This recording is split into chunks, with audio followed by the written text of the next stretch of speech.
Good afternoon. My name is Erica Edwards, and I'm the Associate Director of the European Studies Center here at the University of Pittsburgh. Welcome to this month's Conversations on Europe, which is part of our Year in Security. Today's topic is going to be misinformation and disinformation, and how that relates to security and protecting EU values and democracies. Today's conversation is sponsored by the European Studies Center, which is part of the University Center of International Studies at Pitt. It's co-funded by the Erasmus Plus program at in the European Union. To learn more about the upcoming Conversations of Europe, as well as our other programming, you can tune into our website, or which I think we're going to drop into the chat box. And here you can find recordings of past Conversations on Europe and see about our upcoming programming. I do want to take a moment to highlight two upcoming virtual events. Our next Conversations on Europe will take place on March 12th and focus on the Russian war in Ukraine, and particularly displaced peoples and changing security concerns. But before that, on February 29th, as part of our EU enlargement series, we're going to be spotlighting Hungary. So before I get started, I want to take a chance to thank the people behind the scenes that make this thing work. So I want to thank Ingrid Gomez-O'Toole and Kathleen Brett for our help in organizing today's event. I want to start by saying that you will all have opportunities to ask questions using the Q&A function. Feel free to post your question at any time during the discussion, and we'll try to get to as many questions as we can. So now on to our panelists. I hope it's okay. I'm going to keep our introductions brief so that we can spend as much time talking about the subject at hand today. And I'm going to refer to our speakers by their first name so that I do not mangle their last name. So I'm going to start off with Julia, who is a senior scientist at the Department of Government at the University of Vienna and a member of the Vienna Center of Electoral Research. Previously, she held a position as a DAAD lecturer at the University of Essex and worked as a researcher at the Mannheim Center for European Social Research. She is part of the project team of the Austrian National Election Study and has contributed to various other projects involving large-scale survey data collection. Her research focuses in particular on the nature and origins of public opinion and political behavior in European democracies. Additionally, she has undertaken interdisciplinary work, particularly as it relates to the COVID-19 crisis. Our next speaker is Ralitsa. Did I get it right? And she is an associate professor in the international journalism at the Faculty of Journalism and Mass Communications at Sofia University. Her research interests include international politics, media coverage of the EU, and EU-related issues focusing on disinformation and propaganda. Since May 2021, she has been editor-in-chief of the only platform in Bulgaria dedicated solely to fact-checking, factcheck.bg. She has published 3 books and a number of scholarly scientific articles. Finally, Elena is a professor at Luis Guido Carli University in Rome, and she is currently a visiting Fulbright professor here at the University of Pittsburgh. Her research activity revolves around the investigation of linguistic and rhetorical processes that stimulate institutional change. In particular, she focuses on mechanisms in which metaphors and other figures of speech are used to ascribe legitimacy, and how different modes of communication, for example, visual and written communication, may trigger or stifle collective action. So welcome to our panelists, and thank you for being here today. And I'm going to take this opportunity to open it up to each of you to give some opening remarks about the topic before I launch into my questions, and then hopefully we'll have questions from the audience as well. So let's start with Elena. Would you like to get us started? Thanks a lot for your very kind invitation. I'm really happy and honored to be part of this super interesting event, and also to be part with Julia and Ralitsa today, that we talk about disinformation and information. So I just jump directly to the topic, just providing a definition of disinformation, and I'm pretty sure that Julia and Ralitsa will add something interesting elements in my definition, because I would start from a definition provided by European Commission in 2018, so before the pandemic, because even in those years, European Union, European Commission were really concerned about the rising trend of disinformation and misinformation and fake news. So just let me give you the how they frame it. According to this definition, disinformation can be understood as false, inaccurate, or misleading information designed, presented, and promoted to intentional cause public harm or for profit. So the first aspect that we can highlight here that make the first distinction between disinformation and misinformation is the intentionality. So when people actually pursue an agenda, a political agenda, ideological agenda, or personal interest, and they diffuse, distribute inaccurate information to the public through social media mostly, but also offline and through other channels. So this is really important. It's not only highlighted by the European Union and the different task forces organized after 2018 and even here in the US, but also by the academics, by the scholars, like in our fields. Even if we work in different fields, Julia and Ralitsa and myself, but this is the very important distinction that allows us to give us the first, I would say, analytical perspective to understand it, and also to design the or even to propose the solutions that different institutions can think in order to, countermeasure the phenomenon. And I will stop here because I have many other things to underline, but I also would like to hear what Julia and Ralitsa have to say about it. Yes, thank you. Thanks a lot again. Julia, would you like to comment? Yes, sure. So yeah, let me also thank you for having me. I'm really happy to connect with all of you here, and yes, so thank you, Erica, for your kind introduction, and also thank you, Elena, for providing immediately a definition about what we are talking about today.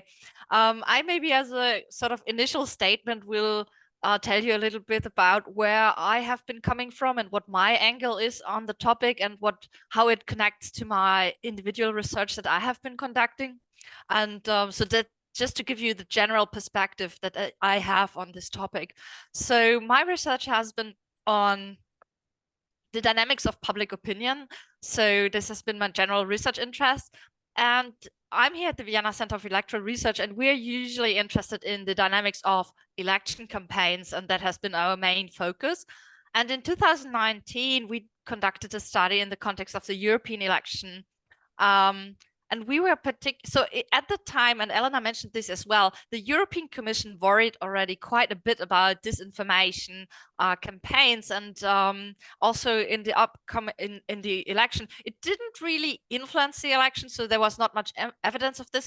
But before the election, there was already a lot of concern about that the election could be manipulated through some sort of social media disinformation campaigns and such. And we conducted a study in 8 European countries where we surveyed respondents, and we included a module on the understanding of the respondents of the European Union. So how well would they understand how the European Union works? Because we have seen in the Brexit campaign a lot of myth about and disinformation about the EU, what the EU is, EU dictatorship, framings like this, like some sort of the EU not being democratic and so on. We have seen this kind of frames that sort of sought to undermine the authority and democratic legitimacy of the EU institutions. And so this was a particular interest. And what we found was that the level of knowledge about EU institutions is very low, and shockingly low to some extent.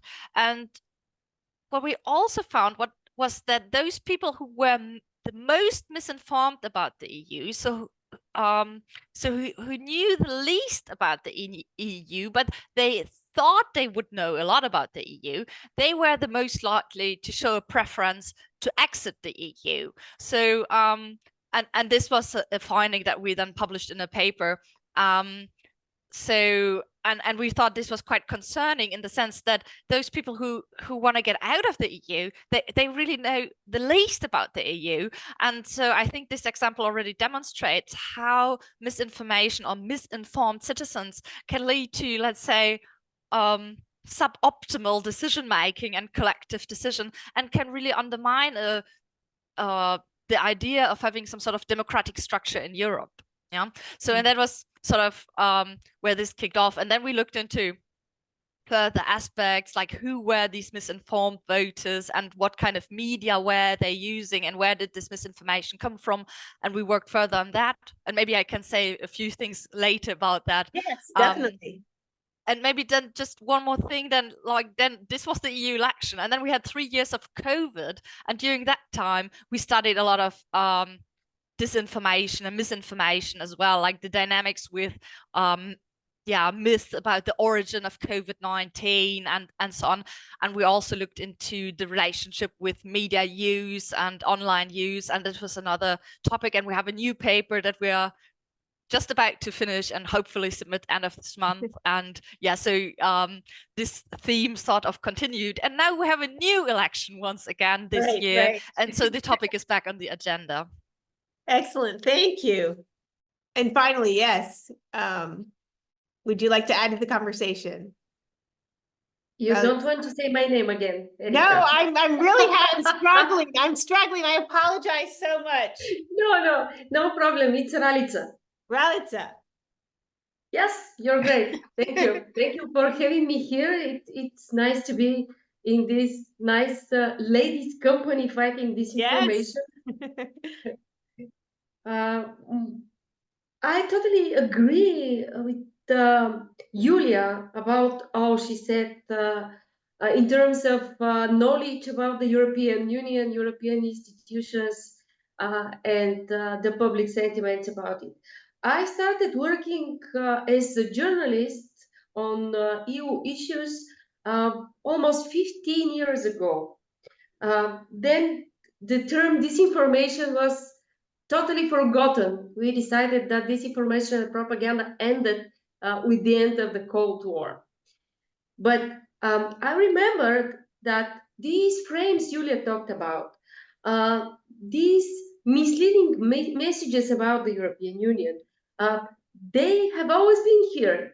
Bulgaria joined the EU in 2007, and if we could say here was kind of enthusiasm about the EU, it was before Bulgaria became an EU member. And after that, we started to talk that the European Union tells us what to do, takes away our sovereignty, it is our new big brother, all the things Julia already mentioned. And that, in my opinion, is one of the reasons now it is so difficult to fight with these narratives, because they have a fertile ground in our societies, especially here in Eastern Europe, for years. I'm sure that Russian and pro-Russian propaganda helped these narratives to thrive in Bulgaria. I remember how in 2014, when Russia annexed Crimea, it was very difficult for Bulgarian parliament to unite and to adopt a joint declaration saying that Russia's actions are unacceptable. So the thing started a long time ago, and I'm afraid we awfully underestimated the problem with disinformation. I remember how I tried to debunk in 2000 14, 15, yeah, these first years after the new Cold War between Russia and the European Union, I tried to debunk some stupid fake news about how the European Union bans the snowman or bans the terms nation and nationality. We all have to be Europeans. And many people, many colleagues of mine told me, this is so stupid. Why are you bothering with this? No one pays attention. But now we know that these stupid fake news, these totally fabricated stories, they kind of created fertile ground to be used now when we need to take important political decision about our country, about the European Union, about our support to Ukraine and things like that. Yes, thank you. That's okay for a beginning. Yeah, no, that's wonderful. Thank all of you. So, you've each touched on a lot of different things, but I'm thinking about, what are the primary causes of this disinformation, misinformation? Is it, what's changed in the past 15 years or so, right? Or 20 years? Is it a phenomena of social media? Is it the mechanisms of being able to disseminate this information? Is it the politicians and the manipulation of politicians to a certain extent, or other people, not just politicians, of the media in a way, or what's changed in the past 15 or 20 years? Should I go first? Go for it. Yeah, that's a great question, Erika, and it's really challenging to answer this question because there are so many different phenomena involved and factors involved. Some of them you already mentioned, like, for instance, the role of social media. We all know, we are pretty aware of the fact that social media amplify the phenomena that was already there, like Ralitsa just mentioned. Like, disinformation campaign was like something highly used by Russia before, like 2018 and even before. So it's a strategy that, of course, the social media, let's say, created a space for people to amplify their voices and spread disinformation even more strongly than before. So social media is one of the factors that we can highlight. But of course, there are other elements involved here, like, for instance, the distrust towards institutions. And here, when I talk about institutions, I include different institutions like governments, academia. We are all researchers, so this is part of the, what Eyal called as the crisis of the expertise. So the skepticism that people hold toward different institutions, so if we want to use the word like distrust towards institution, that of course has changed in the last 15 years and has been monitored also from the European Union, because people are increasingly skeptical towards the institutions and whether institutions are able to measure and contract what we call the grand challenges, let's say the climate change, the mass migration, the wars, and all the social inequality. And we all know that the financial crisis of that we had after 2000 and 2008 and all the scandals and the basically created the soil that conspiracy theory, fake news, and disinformation can grow. So there are so many elements here involved, and they are, of course, all interlinked and connecting to one another. So this entangles all these elements. It's quite difficult and challenging, but it's part of our job. Even if we have three different profiles in our research, but there are so many commonalities in what Yulia presented before and what just Ralitsa argued. So, like, in a nutshell, social media, distrust, institutional distrust, and also the anti-establishment sentiments, and what McIntyre called post-truth reality, that is the post-truth narrative, which has been increasing a lot in the last few years. They also converge in the in what we are talking about here, disinformation. So probably Julia and Ralitsa want to add something. Yeah, I would be happy to jump in. And so when we analyze communication, we always look at the demand side, at the supply side, and at the media side. And I think we see changes on all three of these sides. So I think Elena has already pointed to the supply side, mentioning the disinformation campaigns. So foreign governments trying to influence public opinion in foreign countries using the social media, and that is one part of the supply. I want to add to this one other factor of supply, which is even crazier than that, which is the commercial profit logic that you can make advertisement revenues out of fake news. So we all remember the example from the Trump campaign where some sort of Macedonian young people were producing this kind of fake story about the Pope had endorsed Trump, and they made a lot of money with this, and the money they made, it was more than, you know, monthly income in Macedonia, and they just produced it to gain clicks online and to have users come into the website, and so to gain financial profits.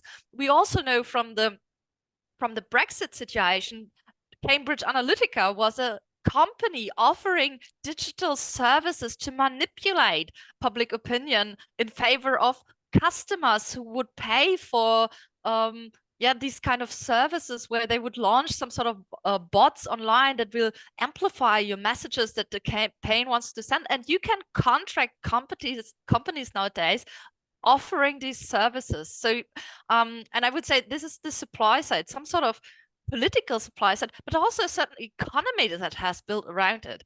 And the reason why this works is, of course, there is some demand. And Elena has pointed to trust and the lack of trust, and the rise of populism and all of this that we have seen. I would add to this also political polarization. So because often these news, they get amplified because people have a certain political ideology or partisanship, and they produce this hyper-partisan news, and these kind of false stories, they create a lot of clicks because they are plausible and because partisans like to read them. So it's confirming what they already know. So it's attitude congruent content, and this creates a lot of interest and clicks and dynamics and activity.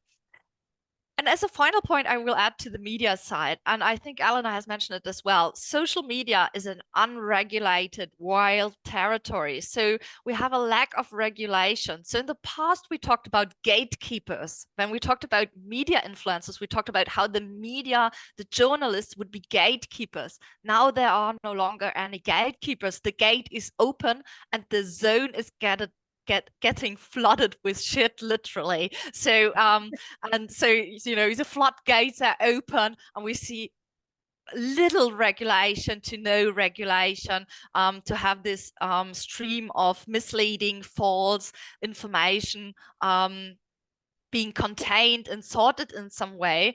And yeah, this is where I will leave it. So demand, media, supply, on all three sides, we see some sort of developments that have led to this overwhelming amount of disinformation and misinformation that we encounter now on a daily basis. Yeah, and I mean, Ralitsa, did I get it right? Kind of. Yeah, you're getting better and better. Yeah. Still not good, but better. But you as from a journalistic perspective, what do you have to add from this in terms of, you know, who are the gatekeepers? Are the gatekeepers, do they still exist? Okay, let me say first that all Elena and Julia said could be summarized in the so-called, by me called, I don't know if anyone would other would agree, but I call these 5 Ps. These are post-truth, populism, political polarization, and propaganda. So all these combined make this toxic soup we are all in. And of course, every P has a long story. and we could discuss them all night. But since we are talking a lot about social media and how the situation now is worse since we have different situation before with traditional media, maybe it is the case in your countries, but let's remember Hallin and Mancini and their media systems and different models of media systems. So if we have this liberal model in the United States and this democratic model in the Western Europe, in Eastern and Southern Europe, it has always been different. So in our case in Bulgaria, when we say disinformation is mainly on social media, this is not exactly the case. Our main sources of disinformation as influence are political actors, political parties, members of parliament, talking on television, using traditional media to absolutely legitimately disseminate their propaganda points. Very often they coincide with the Russian propaganda points. So in this case, I would say social media aren't our biggest problem, in Bulgaria, I mean. Okay, yeah, I mean, I think that particularly if people are looking to certain individuals for sources of information or some kind of trust in those individuals, then certainly they're oftentimes the most toxic part behind the what's going on. In terms of taking a step back and thinking about it in terms of democracy and EU values and that kind of stream of thought, to what extent is are we in trouble? How much trouble are we in at this point in terms of this strain of disinformation and misinformation, and how it affects democracy in either EU member states or incoming member states, or we can talk about it in the United States as well, for sure. But how is it eroding democracy, or is it eroding democracy? So maybe can I start with this? So I mean, there are optimists, and I would say I'm not an optimist. So I would say we're in quite big trouble, actually. So this year we have many elections. We have elections in Europe, we have elections in Austria, we have elections in the United States. And depending on how these elections may go, our world politics may change completely. Yeah, so it's absolutely on the table this year. And unfortunately, the structures that we have built are not fit for purpose. So the information environment remains unregulated. We have this situation, and now people need to make this decision. We have a war in Europe, not a cold war, but a hot war, that is active war going on, and the whole security of Europe is up in the air. Yeah, I don't know if what US politicians will vote today. Much will depend on that, and what voters in the US will vote later this year. Also, the whole European infrastructure may depend on these votes that we're holding this year. Yeah, and so I don't know how much more could be on the table, but this is really what we are up against this time. It's essentially the entire security of our infrastructure that we have. This is up in the air, and it completely depends on the competence of voters to decide what is true and what is false, and how does the reality actually look like, and to focus on what is actually on the ballot, what are the most important things that are on the ballot, and not to get distracted by any kind of cultural war, fringe issues that will be spread through the social media to distract them, to make them vote for some kind of fringe parties and undermine the support for, you know, democracy as a whole. Yeah, so we have a lot of anti-system parties that are, you know, on the ballot, and people completely can vote for them just because of casual considerations, but not focusing on the main issue. And that's really the danger that we are facing. Yeah. So yeah, I have little hope. I hope maybe we can wake up some people today to, you know, be alerted to take action and do something, because it's absolutely needed. So we have a pessimist in the room. Do we have any optimists in the room or on the call? No, everyone's shaking their heads. No. Only pessimists. Only pessimists. Yeah. Yeah. So I wonder if we can think about this in terms of short term and long term, right? As Julia pointed out, you know, we have these key elections coming up very soon, right? And so we kind of are grasping for some immediate answers or some way to counter this tremendous, powerful network of both political, economic, you know, whatever forces are against us in terms of spreading this disinformation and misinformation. But I wonder too, if we think long term, you know, to what extent, you know, is it, who's responsible for this, right? How can we right the ship at this point? And maybe not immediately before these next elections, but long term, right? In terms of, you know, how can, you know, what's the role of media literacy? What's the role of, you know, how can we empower, I suppose, the next generations to be able to differentiate the differences, and see the differences between the media that they're taking in and what to believe and what not to believe? Or again, are we just throwing our hands up in the air and being pessimists? And I'll raise that question to everyone. Sure. And I will use my my research that I conducted on anti-vaccination discourse in the last few years, which is going back to the point of being pessimistic. After, you know, analyzing data between 2010 and 2020, I was, you know, a little bit pessimistic about our future. But anyway, this is how can we inform people, and how can we, you know, envision kind of solution for the future, not like in the near future, but in long term. It's a set of at least what the literature suggested.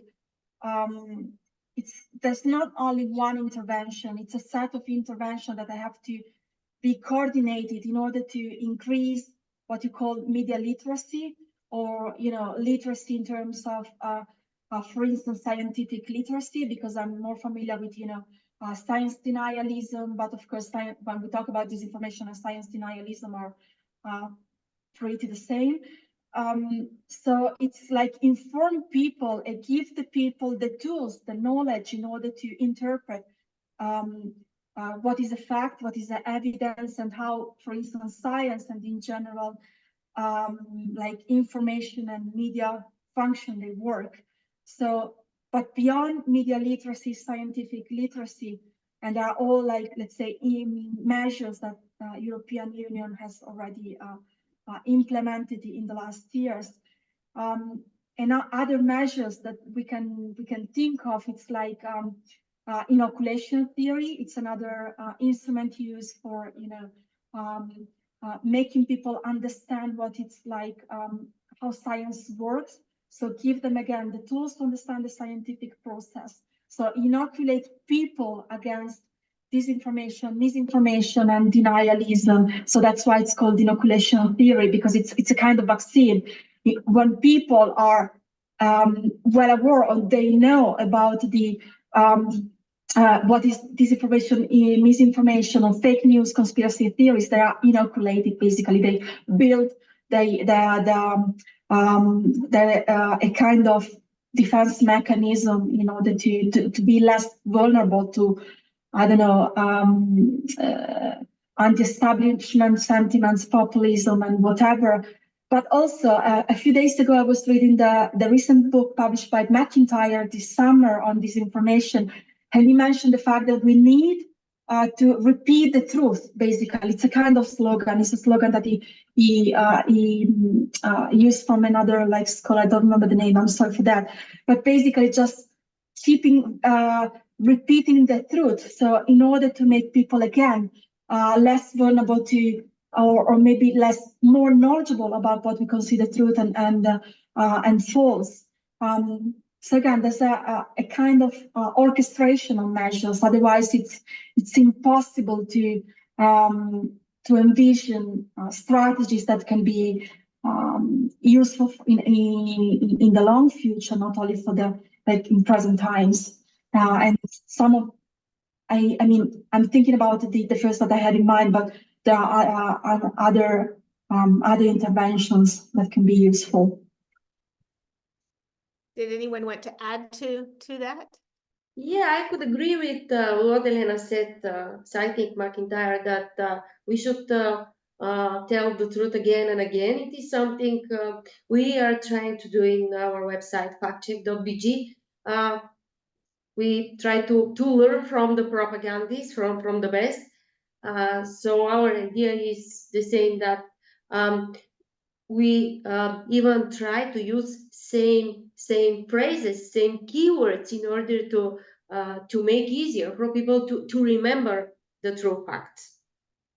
But still, we started working in May 2021. It was almost 3 years ago. Our first main topic to deal with was COVID-19, of course, and then the war.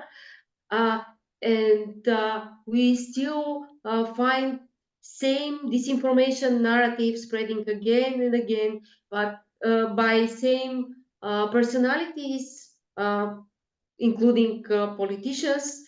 And it seems like our job is kind of useless. Sometimes it feels like.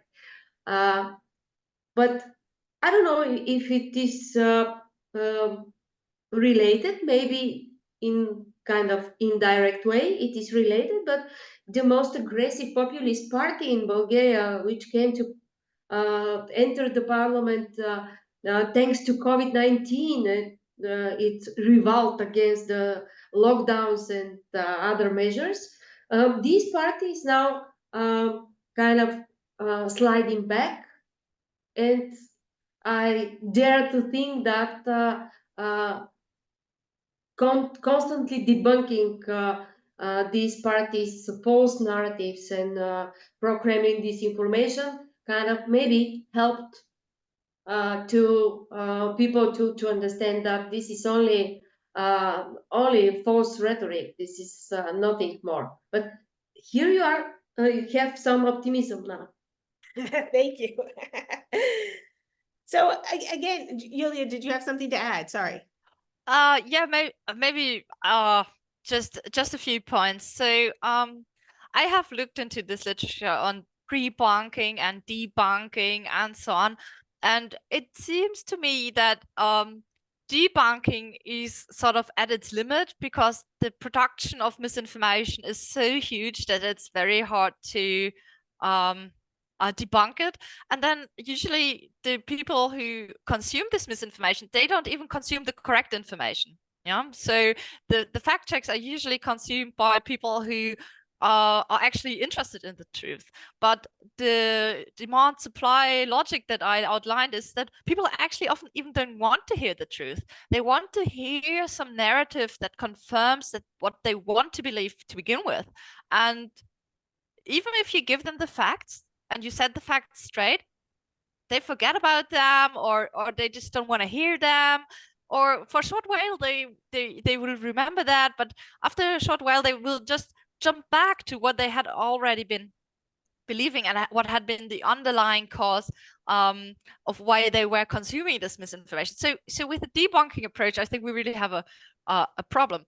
I like the idea of media literacy. However, this will not work short term. I mean, we could now think about maybe educating students in schools and teach them how to responsibly use social media, but the trickle-down effects of this we will see in a generation, and who knows what kind of new technologies will come up, and until we have adopted the curriculum and until we have taught people about these mechanisms, it will take too long. We can't do it until the elections are in June. It's too long term. It's too much of a long shot, and educating the public through the media, through the general discourse, making them aware of the strategies of using anecdotal evidence, amplifying the most extreme positions, and all this. I think that this does make sense to some extent, but again, as with the debunking, people who want to avoid this information, that just want to hear the things they want to hear, they will probably try to avoid this as well, and we get more and more of these fringe media and social media where they can completely remain in their echo chamber, where they can remain in their bubble and don't even have to consume any of this kind of educational context. So as I said, I am a pessimist. I think pre-bunking and debunking have some fundamental problem that we cannot roll out this on a population level scale in the short term. So okay, but what can we do? Yeah. So I think what we need to so many times we talk about this, we expect politicians to do something, just to shut up Facebook and to remove the misinformation somehow with regulation or something like that. I think regulation is one way, and we do know deplatforming and all these kind of things are effective, but they have not been effective enough, and probably they won't be effective enough until June. So the thing that I think that we need to do short term is to cast awareness, of what is at stake truly in this election.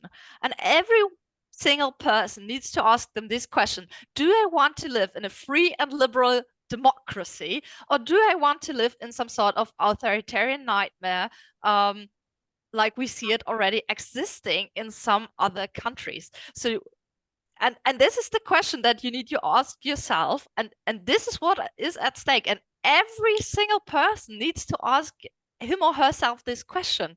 This election will not be about whether trans rights will be this or that or something. This is about the fundamental of our democracy and our society, how we will live together in the future in Europe with our European neighbors, and what the situation will be here. And we need to focus our mind on this question, and we need to mobilize every single person to ask themselves this question and to make a sound decision on that, and not to get distracted by any kind of fake debates and these kind of polarizing issues that are out there that try to pull people to the fringes and vote for sort of extreme parties and try to bring out the worst in people. We need to focus on the fundamentals of what we want to be like, and what kind of citizens we want to be, what kind of system we want to have. And I think this is really something we need to nest in everybody's mind, to really focus on this. And I mean, in the end, it is up to us. We are the voters who will decide this, and this is sort of the message that we need to get out there somehow, through let's say the center, and these kind of centrist forces need to stand together and to understand that we are really under attack here.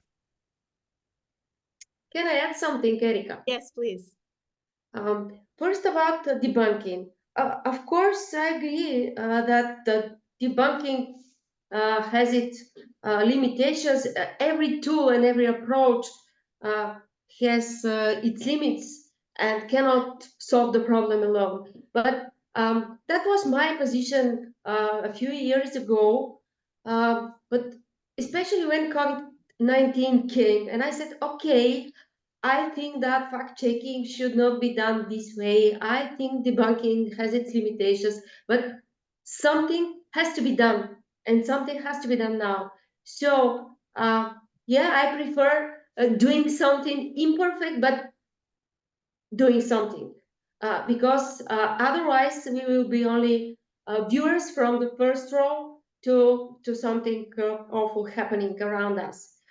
And secondly, in terms of the real stake at these elections and real and fringe debates, it is highly depending on the perspective. For example, in Bulgaria, the most heated debates since the beginning of this year are related to Bulgaria's partial entry to Schengen zone and Austria's resistance to this. And I can assure you that we had whole news programs on televisions and newspaper editions and websites full of so-called hate speech against Austria, about lies how migrants now would flood Bulgaria because you will send thousands of people in Bulgaria. Today, the same day today, the whole morning, some fringe politicians and media owners were at the airport waiting for the Austrian airplanes with migrants, same as Nigel Farage was waiting for Bulgarian workers and Romanian workers in 2014, same scenario. In media streaming live, the migrants are coming. And there were 18 people on this plane, 18, not thousands. But still, and this is, this is, it sounds crazy, I know that, but this is a huge topic in Bulgaria, involving the whole time and attention, resources of the whole political system here, institutions, the government, the parliament, media, everyone is involved with this. How our dear member of the public, our dear voter, how he or she would know that this is fringe and this is not the real debate? If it's everywhere in this, yes, manipulative, disinformative, whatever way, but it's everywhere. So the perspective is very, very different, and maybe part of the solution, because of course we should suggest something to solve the problem, not only to criticize. Part of the solution is maybe from, again, Bulgarian perspective, if the European institutions kind of try to show that they understand these different sensitivities and different perspectives in different member states. Because sometimes it seems that these things are kind of irrelevant to the European institutions. We see this in some public documents, in some public speeches. Somehow it should be made visible to these people in villages in our national member states that someone over there knows, as one TV journalist said yesterday in Bulgaria, that European bureaucrats don't know the difference between a cow and a sheep. The European Union should convince its citizens that Brussels knows the difference between a cow and a sheep. Yeah. But how does the European Union go about doing that, I guess, is my question, right? Particularly when you have forces at a national level, politicians in particular, who, you know, want to vilify the EU or vilify anything that's coming out of the bureaucrats in Brussels, right? That should be, that they're too alienated. They, for precisely the reason you said, they don't know the difference between sheep and a cow. I struggle to see how the EU is going to message that, right, to the national publics in a way that's convincing. So I mean, that kind of leads to one of my other questions, and that is, you know, can this be tackled at an EU level, right? I mean, and what does that strategy look like? And you've pointed to that to a certain extent, but I wonder what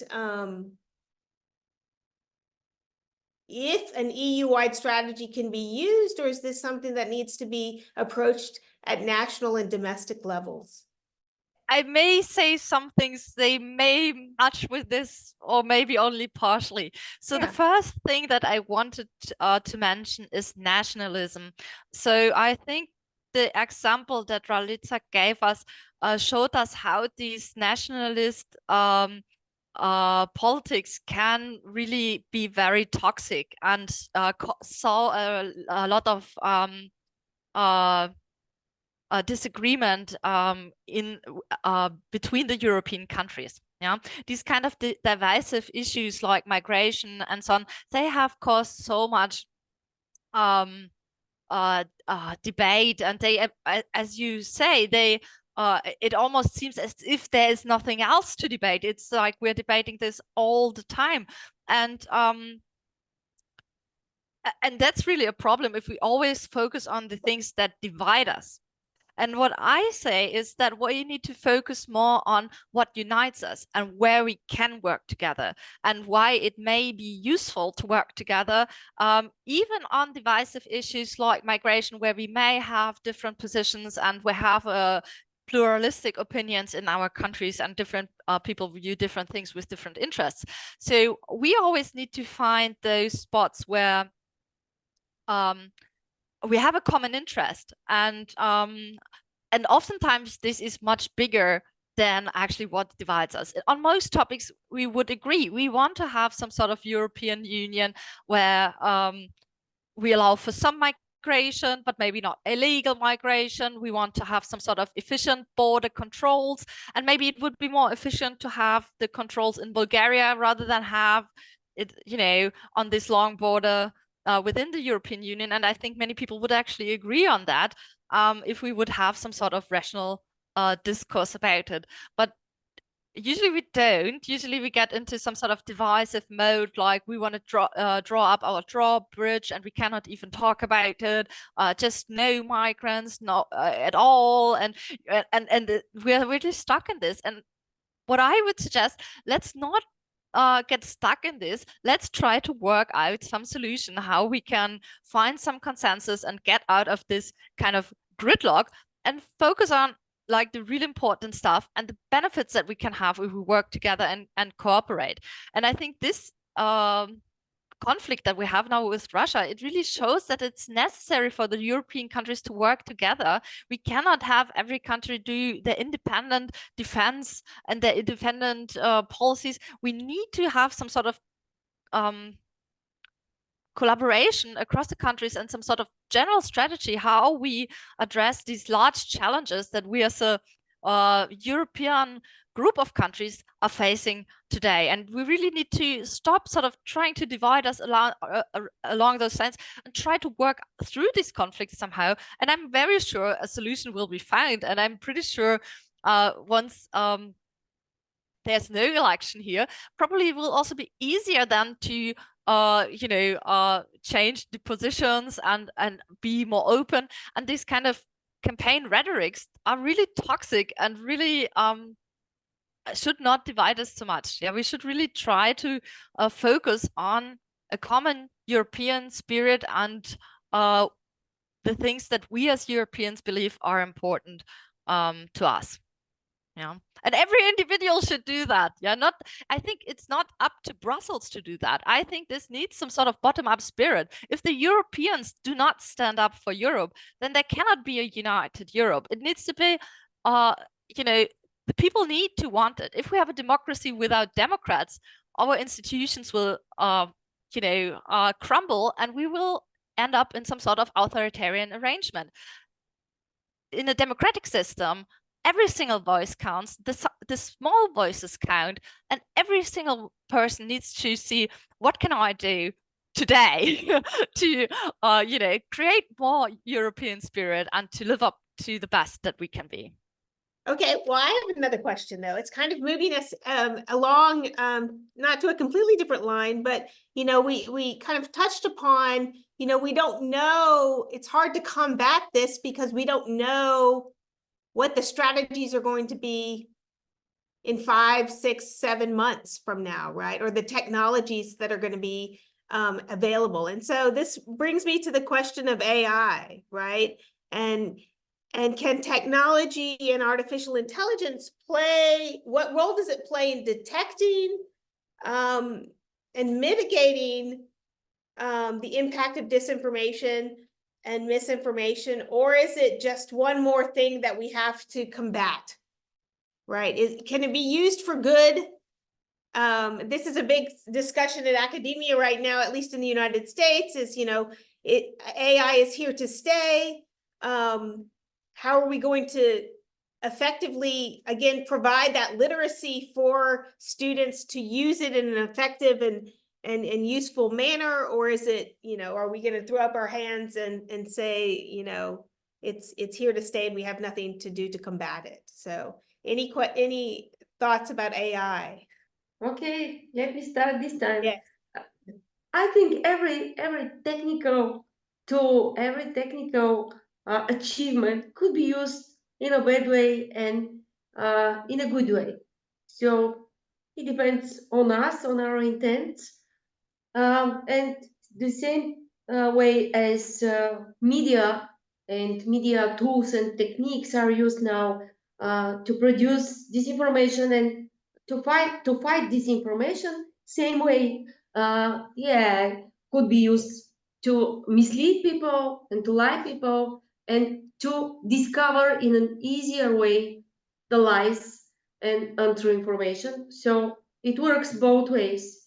But really, I think that we are going through a huge transition. Of course, we are not at the lowest level now.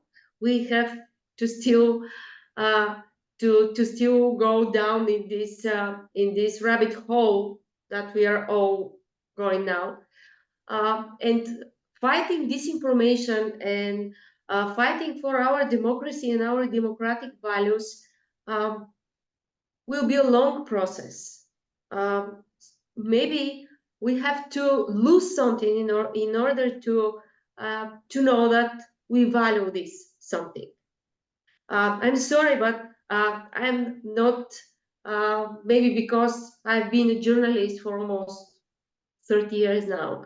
I do not believe that we could erase disinformation, that we could erase hybrid wars and international propaganda, populism, things like that.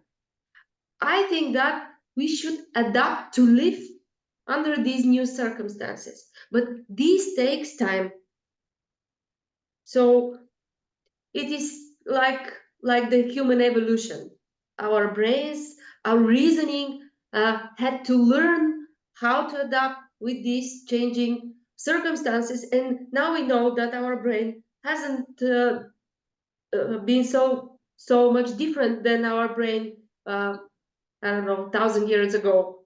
So right. Our evolution is not so quick as maybe we want it to be. So we are here to keep this fight for long time, for generations. Yeah, I mean, I think, and that comes back to, that urgency that we're worried about that next election, but knowing that the solutions to a lot of these questions are much more long-term, right? And it's constantly having to evolve, as you said, and kind of adapt to the changes in the technologies, the changes in how information is conveyed. I think it makes it that much more challenging. So I wanted to spend the last bit of time giving everyone a last chance to kind of, if there was a topic or something related to the topic that we haven't touched upon that you would like to, what's your last word to the group in about, I'll give you each about 5 minutes or so. Elena, you want to start us off? Yeah, sure. Why not? No, I just wanted to build upon what Julia was saying before about the fact that we cannot think at the national level. And here I do not. I used my research as a kind of an example just to motivate what I'm about to say. And because if we look at the all the movements and discourse against science, or the anti-vaccination discourse, for instance, and we look at the people within these movements, they are actually, they go beyond nationalistic, borders. It's like, it's not a matter of political affiliation. It's not a matter of background or education. So if we isolate these, let's say, anti-science sentiments or movements within specific countries, probably we can miss, the entire picture, the entire, we don't have the broader picture, basically. So it's the same with the disinformation and misinformation. We cannot expect that each country finds solution for separate countries. And here, I don't want to de-emphasize the role of culture and whatever, but still, in order to find solutions, we need to think in a much broader level. So I totally agree with Julia. We need a kind of more broader, and in which European countries are actually asked to mobilize, and not only countries, even people and voices, because what Julia perfectly said before, each voice is important, counts. So it's not only in terms of vote. Of course, it's like, that's our right. We have to. It's a responsibility. It's a right, and it's a duty. But also, in order to to countermeasure this skepticism, it's only it's achievable in terms of only when we have an interaction among different fields and nationals. Yeah, these are my final words. So thank you. Thank you. I'm going to interrupt real quick, or interrupt because we do have a question from in the audience. It says, if we inherit the same problems from social media with AI, it's bad, but addressing the risks of AI should help reflect and retribute or come up with solutions to things such as social media as well. So it's not really a question as so much as a statement, but so again, coming back to this idea of AI and the role of AI, and whether what we can learn from kind of, I guess, our experience with social media as we confront the AI landscape moving forward. If anyone has anything to respond to that. Or we can continue on with our last comments.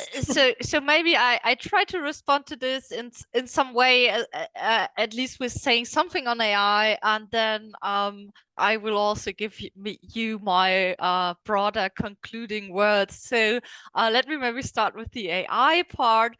With AI and any kind of technological tool, I think the problem is that we face this asymmetry, that producing fake and false content will always be faster and quicker without any responsibility or boundary than using this tool then to fact check. Yeah, so the amount of effort that we would need to put in will always be by an order of magnitude larger to fact check with AI, and also maybe to delete misinformation with AI or something like that, to automatically detect it, than to automatically produce it. So because if we automatically detect it, we still would need to make sure that some human person will be in the loop and check whether this deletion of the account was really ethical and so on. And this will be, we cannot compete with actors who feel no obligation to be truthful in any way. Yeah, so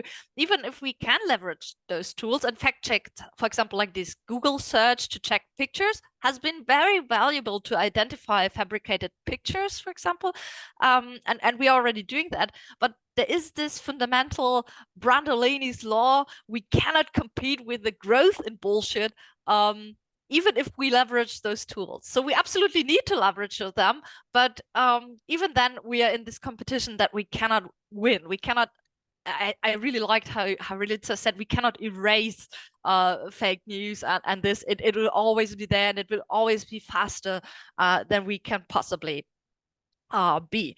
So and what do we have then? And this is sort of what I already tried to convey, that what we do have is what people want to be, what people actually want, a vision for Europe, and the vision that Europe actually has incorporated. And that was the fundamental idea of having a European Union in the first place. The idea of the European Union is unity, cooperation, economic prosperity, freedom, human rights, and democratic institutions where we can talk with each other about problems, if there's any, rather than, just othering people from other countries. But we will not do that. We will talk with our neighbors and work out through the conflicts that we have with them within our institutions.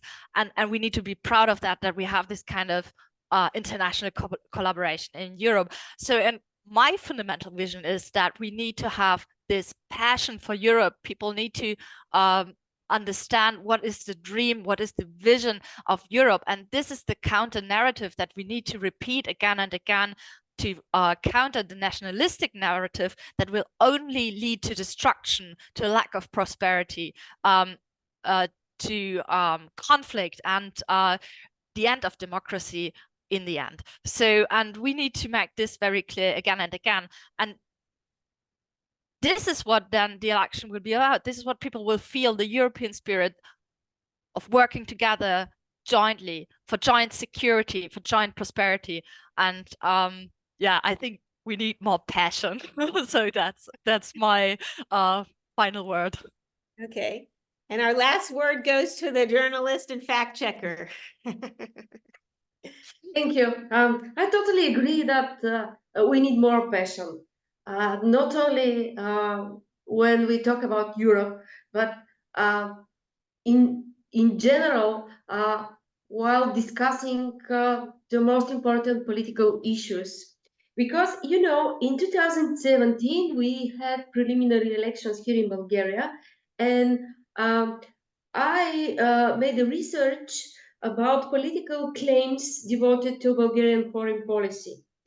And I established then, and many times after this time, that these so-called Eurosceptic parties, populist parties, they input all their passion into talking against the European Union, into fighting for Bulgarian or whatever traditional values.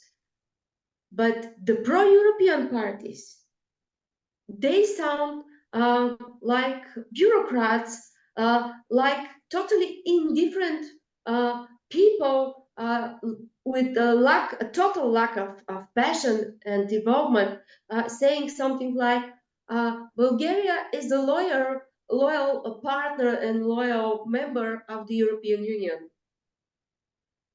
So how can we counter these anti-European narratives with this tone and with these blanket phrases? So we had this problem even before the COVID and before the war, and I believe this is not only the Bulgarian case.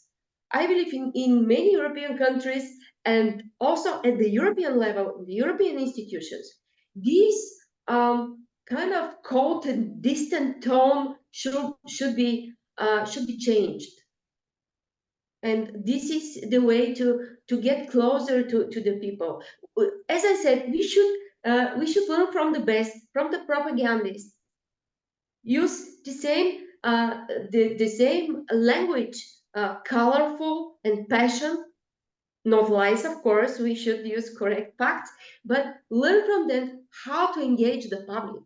This is very useful, and I try to steal from them every day in my job. Well, that's a good way to kind of conclude our session today. We'll end a little bit early, but I want to thank all of our participants and thank all of those who joined us today, and to remind everyone that our next Conversations on Europe will be on March 12th, in which we'll be talking about the Russian war in Ukraine. Thank you again to everyone, and hope to see you on March 12th.